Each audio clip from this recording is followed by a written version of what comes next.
Hello. This video today is about the appeal of the Babi ideology. It comes from this series of videos I'm making on resource mobilization and the Babi movement. The original source is an article I wrote with Moojan Momen back in 1986 on the Babi movement, a resource mobilization perspective. And if you want to see the references, you should look at that. Two general points. There's still a lot of work to be done in the field of Babi studies. No doubt further research will add to our understanding of this complex movement.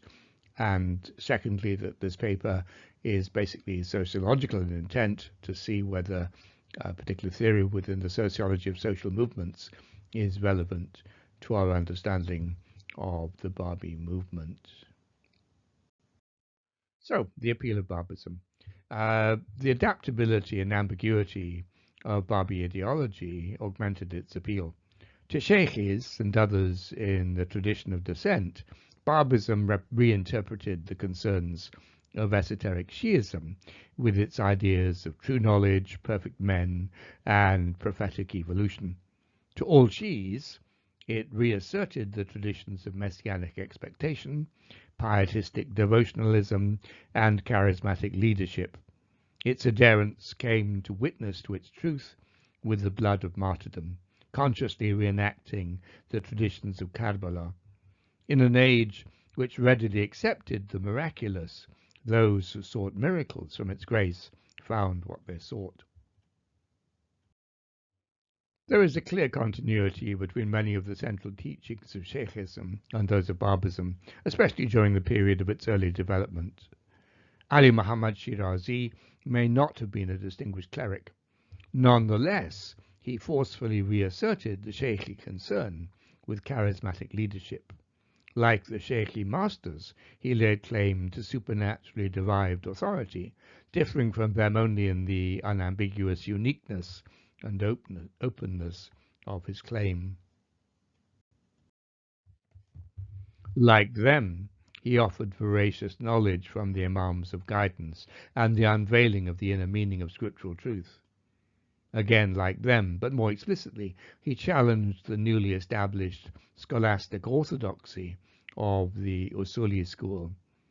As part of the continuing tradition of Shi'i descent, he asserted the potency of divinely inspired knowledge. In terms of motifs, he continued the powerful polar and esoteric concerns of Shaykhism, thereby appealing directly to the now leaderless Shaykhis. When compared with the other claimants to Shaykhi leadership, he gave more radical and probably more popular emphasis to these motifs. As a non-cleric, his claim to supernaturally derived knowledge represented a far more radical critique of the legalistic scholasticism of the Usuli clerics. Unlike Sheikh Ahmad and Sayyid Kazem, a distinctly anti-clerical element entered his teachings.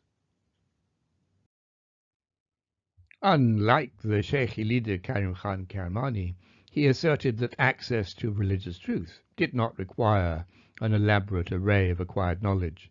It required only the spiritual perception of the true believer. Such concerns had a general appeal beyond the Shaykhi circle. The quest for charismatic authority was common to both official and popular 19th century Iranian religiosity. Esotericism remained a potent theme in Shi'i life. At a time when the Usuli establishment sought to regularize and control these motifs, the Babis vigorously reasserted them.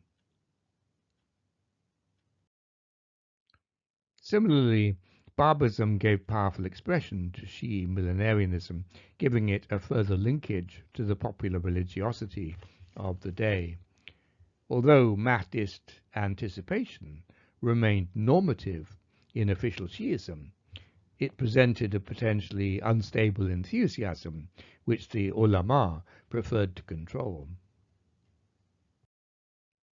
In announcing his mission in the prophetic year 1260 of the Hejra, that's 1844 in the Christian calendar, a full millennium after the concealment of the hidden Imam, the Bab directly addressed the popular millenarian speculation of the time. Moreover, as actual Mahdist expectation and enthusiasm were apparently mounting at this time, perhaps particularly after the Ottoman sack of the holy city of Karbala in 1843, the Babi missionaries were able to directly address and interpret popular sentiment in their own terms, and to considerable effect. Indeed, it is notable that pre-Babi Shaykhism itself appears to have been affected by Adventist speculation, and a definite tension between the proponents and opponents of Adventism seems to have emerged.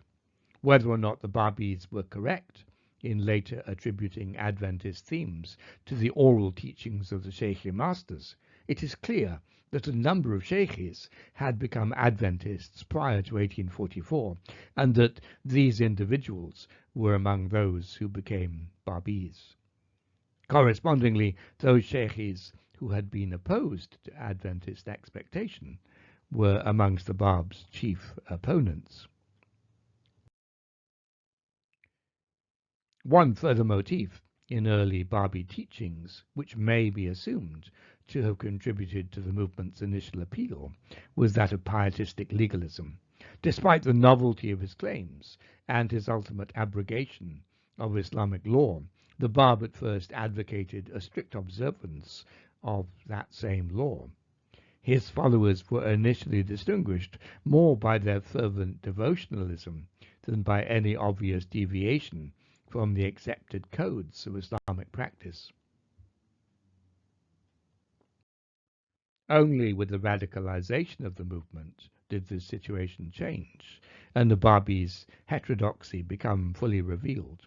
As the radical nature of Babi doctrine became more evident, those who found its innovations reprehensible abandoned the movement or rose up in opposition. These innovations prominently included the Bab's failure to appear in Karbala in 1845, the radical nature of the validation of his authority, the esoteric interpretation of the Messianic tradition, the Bab's later claims to be a new divine messenger, and the abrogation of the Islamic holy law. All of these broke conceptual norms and placed strains on the process of recruitment, as well as engendering defections from the movement. Some of these strains were lessened, however, by the gradual progression of the Bab's claims. According to the Bab's own account, his later and more extreme claims were initially concealed as a matter of deliberate policy, so that men might not be disturbed by a new book and a new cause. Certainly this was a sociological effect of this progressive revelation. When the Bab's more radical claims became widely known, the Babis were already integrated into the movement. If the Bab's higher claims had been known from the start, it seems unlikely that he would have been able to gain so ready an audience, or his disciples gain so many recruits. At the same time, however, radicalization gave even greater emphasis to the polar and millenarian motifs. Appearing now as a theophany, the Bab gave potent expression to ideas of extreme charismatic legitimacy, which, whilst far removed from orthodoxy, were not unknown in popular religious culture. More specifically, as opposition mounted, the Babis perceived the antagonistic arrays of Shi'i apocalypticism come into being. The hosts of the Mahdi confronted the forces of the Antichrist. By the Babi doctrine of return, the cosmic roles of the 14 pure ones, Muhammad, Fatima, and the Imams, were reenacted in the persons of the letters of the living, whilst the Shaykhi leader, Karim Khan Kermani, and the chief minister, Haji Mirza Kharsi, enacted the roles of their opponents, the Dajjal and the hideous Sufyani. Specific acts, such as the march of Mullah Hussein and his companions out of Khorasan, bearing a black standard, made literal appeal to Messianic prophecy. Appeal was now also made to the Shi'i motif of pious martyrdom. The powerful symbolism of blood sacrificed in the struggle against the enemies of true religion was readily evoked. The Bābīs saw themselves as being like the Imam Hussein and his followers, cut down at the Battle of Karbala in AD 680 by the forces of the Umayyads. The conflict at Sheikh Tabasi was Karbala reenacted.